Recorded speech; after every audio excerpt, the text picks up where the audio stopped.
So, ayan nga. Babangon na tayo. Ayan. Bumangon na ako dyan sa time na yan. Tapos, kita mo yung sarili ko, diba?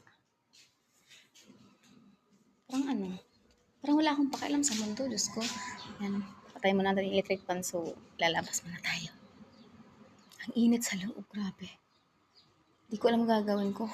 Kasi mamaya kasi, aalis ako puntang office, so, kailangan kong, na-miss out ko yung pag-exercise.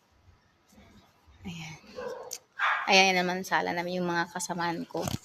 Kanya-kanyang business. Diyos ko. May nagsiselfone, may nagtatahi.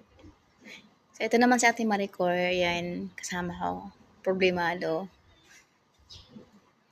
Problemado niya. 40 years old na pala yan. So, ayan. Ayan naman yung yung bintana sa baba namin ng accommodation. Diba? Parang kang ingot, diba? Parang tanga. Ang hirap ko kausapin pala yung sarili mo. Yung,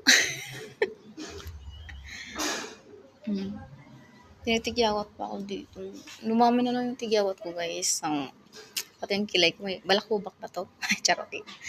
Ano pala yan? Buhok. Hindi. Yung alikabok pala. Ang sakit ng ko.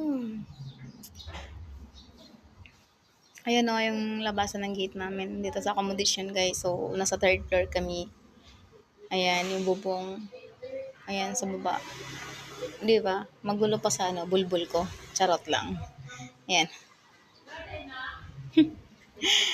Ayan, di ba? Sarap tumalon. Pero naisip ko kasi baka